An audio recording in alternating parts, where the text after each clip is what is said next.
Bismillahirrahmanirrahim. Assalamualaikum warahmatullahi wabarakatuh. Alhamdulillah rabbi syrah li sadri wa yassir li amri wahlul 'uqdatam min lisani yafqahu qawli. Amma ba'du. Anak-anak Ustaz kelas 43 yang dirahmati Allah. Alhamdulillah pada kesempatan kali ini kita bertemu kembali. Pada hari ini kita akan mempelajari tema 5, subtema 1, pembelajaran 1 dan pembelajaran 2. Untuk itu dipersiapkan buku paket kalian. Jangan lupa sebelum belajar kita terlebih dahulu membaca doa agar apa yang kita pelajari diberikan kemudahan oleh Allah Subhanahu wa taala. Baik anak-anakku sekalian, pada pembelajaran 1 ini kita akan mempelajari kewajiban dan hak sebagai warga masyarakat. Kemudian nanti kita juga akan mempelajari tentang kerajaan Hindu, Buddha, dan Islam. Perjuangan para pahlawan. Bangsa Indonesia adalah bangsa yang merdeka dan berdaulat. Apakah kalian tahu bahwa kemerdekaan yang kita peroleh ini dilalui melalui perjuangan yang begitu panjang? Berkat jasa para pahlawanlah kemerdekaan ini dapat kita peroleh. Mari kita berterima kasih kepada para pahlawan yang telah mengantarkan kemerdekaan ini kepada kita. Mari kita isi kemerdekaan ini dengan perbuatan-perbuatan yang positif yang membawa manfaat kepada sesama dan semua makhluk yang ada.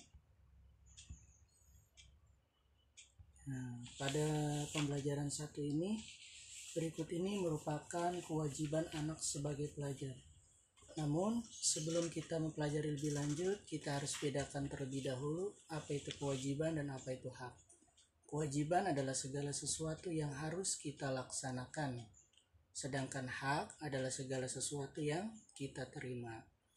Berikut ini kewajiban anak sebagai pelajar. Yang pertama, menghormati guru, mengerjakan tugas, dan melaksanakan tata tertib di sekolah. Perhatikan gambar di bawah ini. Pada gambar di bawah ini, pada halaman 4, nanti kita diskusikan dan kalian berikan komentar tentang gambar yang ada pada halaman 4 tersebut. Contoh pada gambar yang paling pojok ada seorang anak yang sedang sakit kemudian dikunjungi oleh teman-temannya.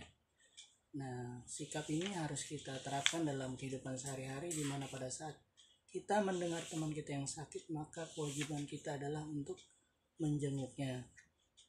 Paling tidak kita mendoakannya agar bisa berkumpul kembali. Nah, silakan nanti kalian lanjutkan untuk diberikan komentarnya satu persatu dalam gambar tersebut ya.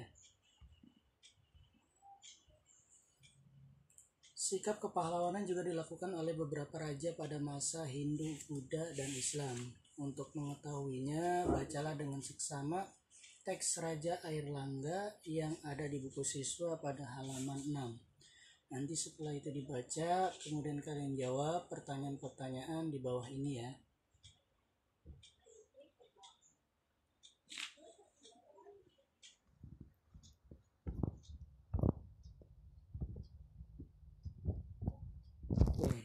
Pagi ini Rasti mendapat tugas menceritakan perjuangan para pahlawan pada masa kerajaan Hindu, Buddha, dan Islam. Rasti belajar bercerita sambil bercermin. Ia melihat bayangan dirinya di cermin. Rasti jadi bertanya mengapa ia melihat bayangan wajahnya di cermin. Nah, ini kita akan mempelajari sifat-sifat cahaya. Adapun sifat-sifat cahaya, yang pertama, cahaya dapat menembus benda bening. Benda dikatakan benda bening apabila dapat ditembus oleh cahaya, sedangkan benda gelap seperti tembok itu tidak dapat ditembus oleh cahaya.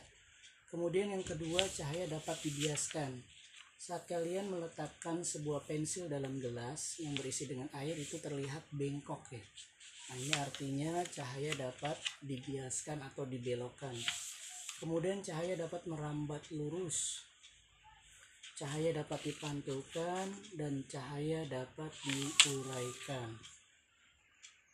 Itulah beberapa sifat cahaya.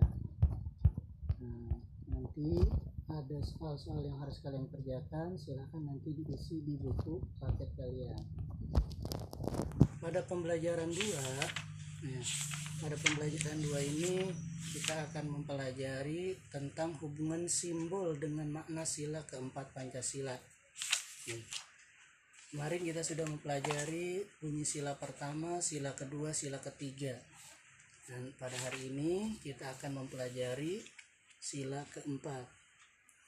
Kalian telah belajar tentang pahlawan pada masa kerajaan Hindu, Buddha, dan Islam. Bagaimana pendapat kalian tentang sikap-sikap mereka? Apakah sikap-sikap mereka dapat diteladani oleh generasi saat ini?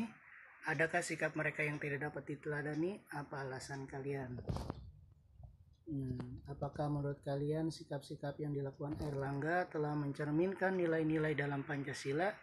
Jika ya, nilai-nilai tersebut merupakan butir sila keberapa dalam Pancasila? Apa nilai-nilai tersebut? Sila tersebut dilambangkan dengan gambar apa? Nah, mari kita diskusikan sama-sama.